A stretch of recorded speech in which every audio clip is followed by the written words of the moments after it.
Yo, I'm rapping for Arian's documentary, telling you guys about my identity and whether I find that through my gender roles, figuring out what direction I should send my soul. And I know that I got to do it, whether I'm in G Unit or in the Sound of Music, 'cause I act and I rap. Signing off a freestyle, it's your boy Frack. My name is Pasha Hagigi. I graduated from Mountain View High in 2011, and I'm a hip-hop artist by the name of Rowdy Rage. And so far I'm pretty local, but I've been on a commercial in Italy, which is pretty cool. I'm Dorg Wertzman. I'm a senior.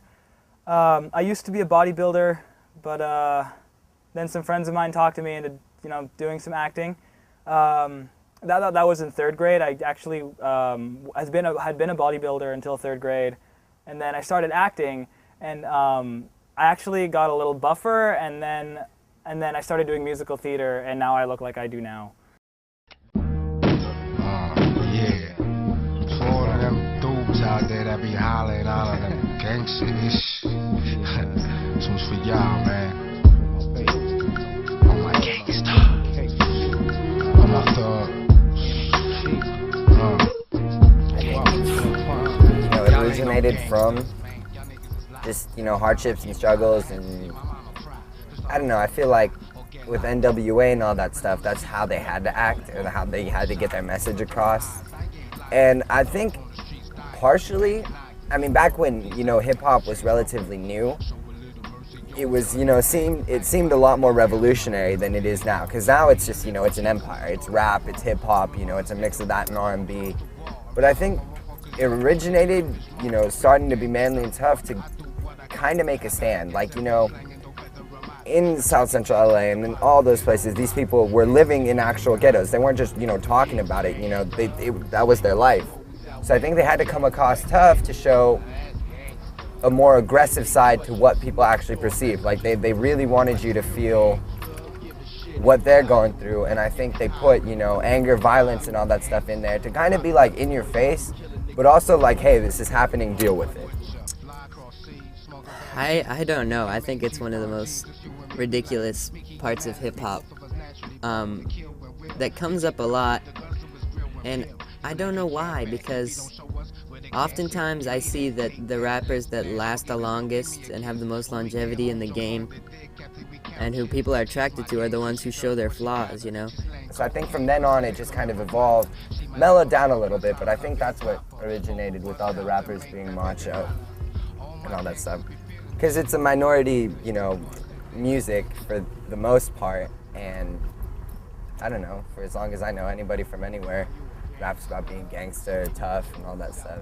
I think it's just to kind of show everybody that this is actual, they're a product of their environment, and that was their environment. I think there's a stereotype that musical theater isn't manly, mainly because it's not, okay, well, first of all, theater in general isn't something that a whole lot of guys do, and usually that's not the direction that a lot of guys go, even within the arts. Like, there's the arts, which is kind of shrinks men down to a certain group, and then theater is a smaller group than that, and then musical theater is an even smaller group than that. And people who, even, Eminem, he's a big macho guy, but he's always showed, his flaws and, his emotions, and anyone who does that, I think, has a better opportunity to stay more relevant in hip-hop.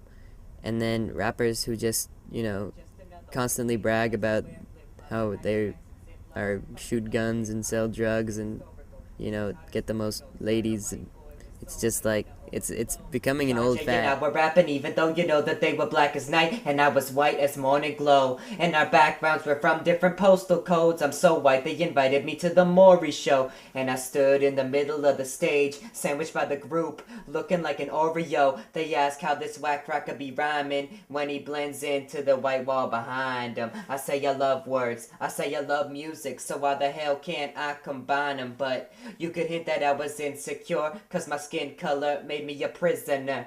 Embarrassed from my privilege, my parents and my heritage, hidden beneath black clothes, arrogantly tinted it, suppressed the white in me, hid it in a secret file. Not the first Jew swimming down the river of denial on the SATs. I had to check the box and read it, and my mom's from Peru, so I said I'm Hispanic, damn it. They asked if I rap, and it made me claustrophobic, so I said no, I'm a rhythmic poet. But then I'm freestyling, and the crowd is wildin', and made my flow state, so time is flying. And that's when the pigment on my skin is but a damn mirage, and everybody in the room became a camouflage. I think it's starting to change, but it's still a very prominent part of the game, and I think people are just a little self-obsessed. I don't know how else to put it. The reason that most guys end up not going into the arts, especially in theater and musical theater, I think it's really a self-consciousness thing. It's oh, I don't want to do this, I feel weird, this is, but, and I had that too, like when I started doing musical, and I had to learn how to, like I was literally learning to dance because I'd never danced before in my life, and I spent most rehearsals, I was like, oh, okay, this feels really weird, I'm just gonna stop now and go do something else. I think hip-hop has grown, you know, exponentially since the day it started. It's, you know, being noticed by Persians, by white people, by everything. And I think because of that, it can't really be looked upon as, you know, this violent music anymore, because it's just so much bigger than that. You can't say just because blah blah blah said this, all of hip-hop is reflected this way. Once you let go of that and just kind of stop worrying so much about what other people are going to think about you, then it completely frees you in this amazing way. It frees you in the way, even outside of the stage, just the way that you see the world becomes different when you're not as worried about the way that people see you. And I think that self-consciousness is the biggest reason why most guys don't get into the arts or into theater, and because, I mean, it's also been a stereotype forever that guys just aren't as in touch with their feelings, and that's bullshit, let's be honest, guys have feelings too. But a lot of guys just don't, like, it's not a way they like to express themselves, and it's fine, like, that's totally fine, but it can't hurt to try. You snore at night, you pick your toenails, you smell up the bathroom. Every time I go in there, I have to puke. So let me see your report card, let me see it. I don't think that people need to be worried about how they're going to be seen. You're just as manly for doing what you love to do.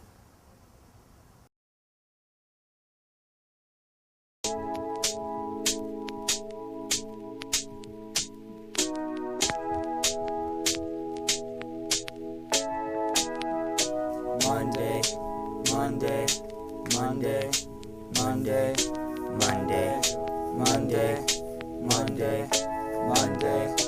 Monday, one day I'ma be free from the chain that's hung on to me. I go from sitting in a desk to sitting in a desk to sitting and wishing I wasn't living in a desk. I'm a number 2 pencil, yellow Ticonderoga, box inside Suburbia where moms are fond of yoga. My youth is nearly over, I'm looking for a way to escape from this place. Every face has a trace of a race passion, lost from a lack of action. Interactions bring me zero satisfaction. Internet distractions, a pencil in a box, sharpening myself into a powder like I'm chalk. I walk a wide path lined by fine grass. I'm trying to climb past, but alas, my high class is keeping me down, seeking the sound within the silence, reaching around, squeezing this town for some guidance. Eyelids are heavy, irises are starving, the same routine is carving, the same image is scarring.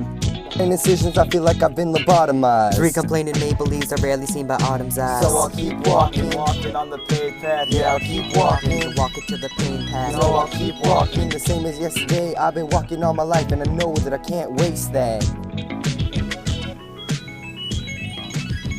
Hey, what'd you get for number 4? 4?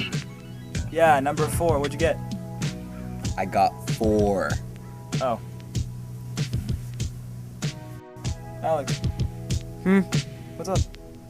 Well, I've been bored to the core since before I was 4. The majority of my life's been spent without a highlight. But even in suburbia, there still exists the twilight, the sunset, the wildlife. But squirrels are too abundant to defibrillate my eyesight.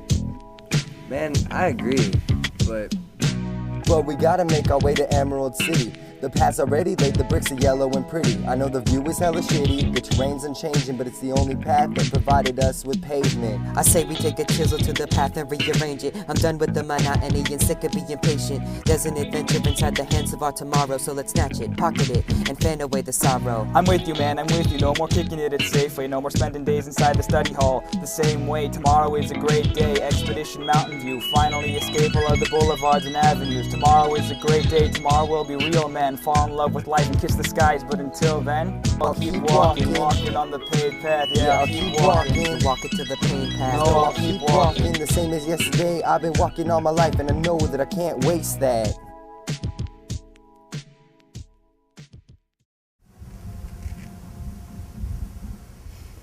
Guys, I have an idea.